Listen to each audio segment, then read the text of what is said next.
সৰি এই গছৰ পুলিকেইটা ৰোৱা হ'লনে বাৰু 5 জুন গ'লেই দেখোন তুমি এতিয়াহে সাৰ পাইছা এই পুলিকেইটা বাহিৰতে পৰি ককয়া মাৰি আছে তেনেকে পেলাই থলে নহ'ব নহয় ন আমাৰ যিহেতু এটা এনজিঅ'ৰ ষ্টেটাছ আছে এটা পুলি ৰুই 10 কপি ফটো উঠা যেনিয়ে আকৌ ষ্টেটাছৰ কথা কয় ৰ'বচোন ৰূপহী সিদিনাখন যে মই তোমাক 10 ঘৰ মানুহক সাহায্য দিবলৈ টোপোলা কেইটামান দিছিলোঁ দিলানে দিছোঁ ফটো পঠাইছোঁ এখন গ্ৰুপত চাই ল'লে হ'ল দুঘৰ মানে আপত্তি কৰিছে মোক টোপোলা পোৱা নাই বুলি এনেকৈ টোপোলাবিলাক নিজৰ ঘৰলৈ নিলে কেনেকৈ হ'ব তুমি কোৱাচোন মই আকৌ সেইদিনা গোটেই কিঘৰতে টোপোলা বিলাই আহিছোঁ আমাৰ আকৌ সেইবিলাক ঘৰত ৰাখি থোৱাৰ স্বভাৱটো নাই আৰু এটা কথা ৰুবলৈ অনা 5টা পুলিৰ 2টা আছে 3টা নাইচোন নহয় গছ পুলি 3টা দেখিলোঁ এনেই মৰহিহে গৈছে মই ভাবিলোঁ এইকেইটা মৰহিহে যাব সেইকাৰণে মই নি পেলাই মোৰ ঘৰতে ৰুই থৈ দিলোঁগৈ দুটা পুলি লৈ ৰুবলৈ নেযাওঁ মই কি ক'ব মানুহে মোৰ কিন্তু বৰ লাজ লাগে দেই যিহেতু আমাৰ এটা ষ্টেটাছ আছে ন এই তেনেকৈ নুসুধাকৈ বস্তু নিনিবাচোন মই বৰ বেয়া পাওঁ মই আকৌ তেনেকুৱা কাম কৰি বৰ ভাল পাওঁ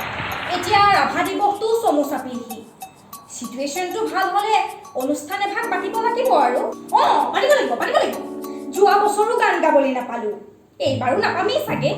আপোনালোকে মোক প্ৰতিভা বিকাশ কৰিবলৈ সুযোগ অকণো নিদিয়ে আমি প্ৰতিভা থকা মানুহ কেইগৰাকীয়ে সুবিধাটো নাপাওঁ আপোনাকনো আকৌ ক'ৰ পৰা সুবিধা কণ দিওঁ প্ৰতিভা বিকাশ কৰিবলৈ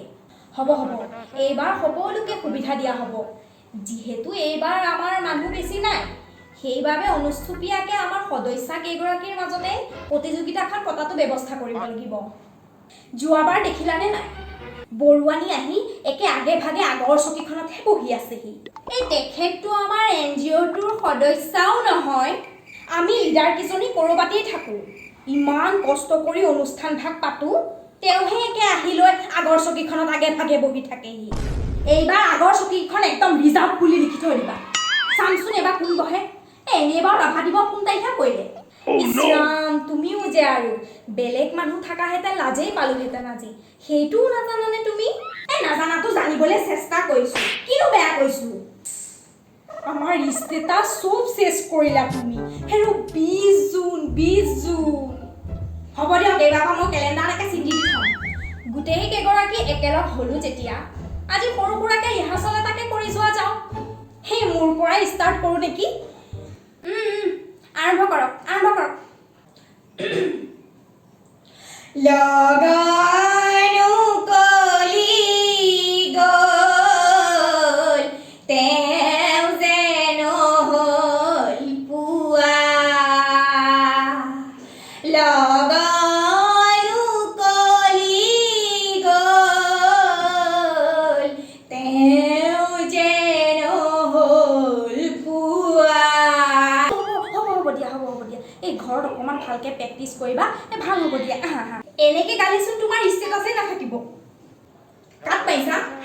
হ'ব দিয়া চাবাচোন সেইদিনা ষ্টেজত কপাই দিম ষ্টেজ মই এতিয়া অকণমান ডিঙিটো বেয়া হৈ আছে কাৰণেহে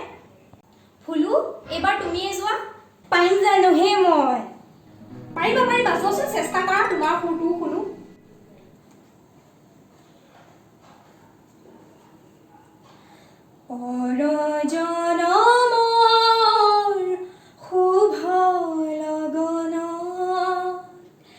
যদিহে আমাৰ হয়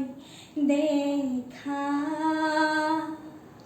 পুৰাবানে প্ৰিয়ে এই জনমৰ মোৰ হিয়াৰ পূৰ্ণ আশা ভাল হৈছে ৰূপহী এইবাৰ তোমাৰ পাল হে মৰম দিলি চেনে দিলি বাটতে লগ পাই মই 16 বছৰত ভৰি দিয়া নাই ষ্টেটাছ চেছ কৰিলা এইবোৰ কি গাইছা এইবোৰ ৰাভা সংগীত নেকি আগতেই ক'ব লাগে ন এইটো গীত নহয় বুলি হ'ব দিয়ক মই সময়ত চব মেনেজ কৰি আহিম নহয় হ'ব তোমালোকৰ গীত শুনি থাকিবলৈ মোৰ ধৈৰ্য নাই আৰু ব'লা গছ পুলিকেইটাকে ৰুই যাওঁগৈ আৰু ঘৰলৈ